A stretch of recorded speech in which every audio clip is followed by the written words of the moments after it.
آخر خوش بخت کی ایک ایسی بیوقوفی سامنے آنے والی ہے جس نے نہ صرف دلاور اور ہمنا کی ساری پلاننگ کو کامیاب کر دیا بلکہ ابو بکر کو بھی ایسی مصیبت میں پھنسا دیا ہے جس سے نکلنا اس کے لیے تقریباً ناممکن نظر آ رہا ہے۔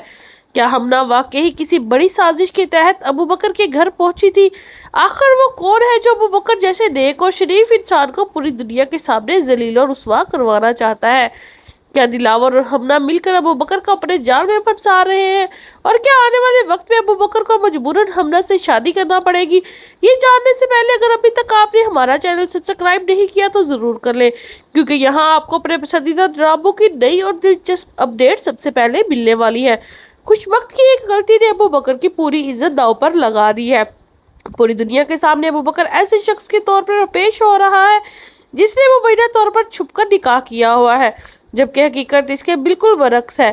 ابو بکر نے کبھی ہمنا کو اس نظر سے دیکھا ہی نہیں جس نظر سے ہمنا اسے دیکھتی ہے۔ یہ کہ یہاں سب سے بڑا قصور خوش بخت کا بھی ہے۔ جب ہمنا نے خوش بخت کے سامنے یہ دعویٰ کیا تھا کہ وہ ابو بکر کی بیوی ہے تو خوش بخت کو فوراً ابو بکر کو فون کرنا چاہیے تھا۔ اسے چاہیے تھا کہ وہ سب عورتوں کے سامنے ابو بکر سے پوچھتی کہ ایک لڑکی تمہاری بیوی ہونے کا دعویٰ کر رہی ہے، کیا یہ بات سچ ہے؟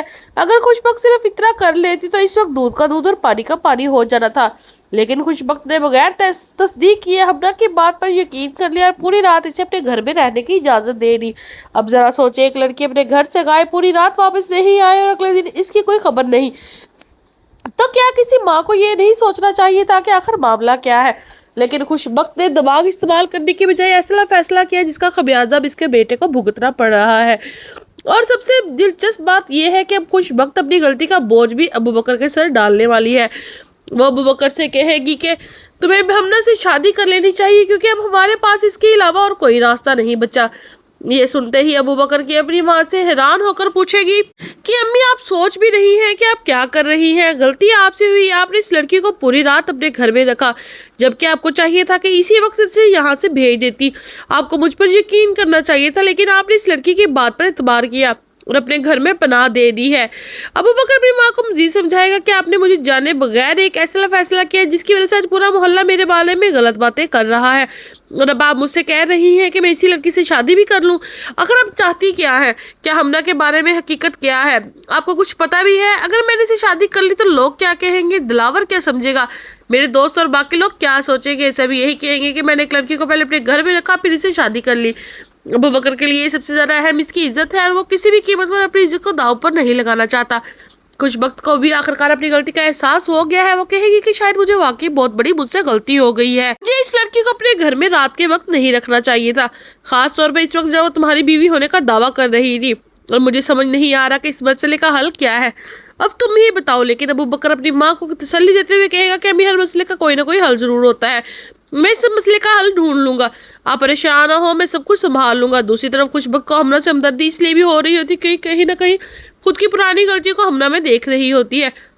اسے لگ رہا ہے کہ ہمنا بھی شاید اسی لیے اپنے حق کے لیے لڑ رہی ہے، اسی وجہ سے اپنے بیٹے کو ہمنا سے شادی کے لیے راضی کرنا چاہتی ہے، لیکن ابو بکر کے پاس عقل موجود ہے اور وہ جانتا ہے کہ اس نے ہمنا سے شادی کر لی تو مسئلہ ختم نہیں ہوگا بلکہ اس کی زندگی مزید خراب ہو جائے گی۔ اور اسی دوران کہانی میں جمل بھی واپسی ہو چکی ہے۔ جیسے ذرا آپ کو معلوم ہوا کہ جمل واپس آ گیا، فوراً اس کے گھر پہنچ جائے گی اور اسے پوچھے گا کہ تم اتنے دن کہاں تھی، تمہارے دماغ میں آخر چل کیا رہا ہے؟ اور اس کے بعد ہم نیکسٹ ایپیسوڈ میں دیکھیں گے زریاب اور جمل جو ہے اپنے ساتھ باہر لے جائے گا اور پھر وہاں پر وہ لوگ جس فلیٹ میں رہیں گے وہ فلیٹ جو ہے ابو بکر کا ہوگا۔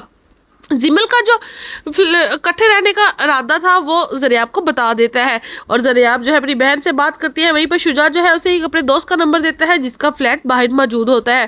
جب شجاع اسے نمبر دیتا ہے اسے نہیں پتا ہوتا کہ ابو بکر اس کو پہلے سے ہی جانتا ہے، تو زریاب ابو بکر سے بات کرتی ہے اور اسے فلیٹ کے بارے میں پوچھتی ہے، لیکن جب زریاب اپنی اور زمل کی جو ہے اپنی ساری ڈیٹیلز دیتی ہے تو تب ابو بکر بہت زیادہ حیران رہ جاتا ہے، اسے یقین ہی نہیں آتا کہ جو زریاب ہے وہ ایک لڑکی کے ساتھ باہر اکیلے ایک فلیٹ میں رہنا چاہ رہی ہے۔ تو ناظرین اب نیکسٹ ایپیسوڈ میں یہ دیکھنا ہے کہ کیا زمل اور زریاب کے درمیان جو لڑائیاں ہو رہی ہیں کیا وہ ان دونوں کو الگ کر دے گی، کیا زمل جو ہے اب زریاب کو چھوڑ دے گا اور کیا زریاب یہ سب کچھ برداشت کر پائے گی، اور رہی پر ہمنا جو ہے کیا اس کو ابو بکر کے پیچھے بھیجنے کی سازش ساری زمل کی تھی، سب کچھ اب نیکسٹ ایپیسوڈ میں ہمیں دیکھنے کو ملے گا۔ تو آپ کے خیال میں کیا جب زریاب ہے وہ زمل دونوں کی لڑائی ہو جائے گی اور زمل جب زریاب کو چھوڑ دے گا تو کیا زریاب کی شادی ابوبکر سے ہوگی؟ تو اپنی قیمتی رائے سے ہمیں کمنٹ باکس میں لازمی آگاہ کریں۔ اگر آپ کو ہماری ویڈیو اچھی لگی ہے تو ویڈیو کو لائک اور چینل کو سبسکرائب کرنا مت بھولیں۔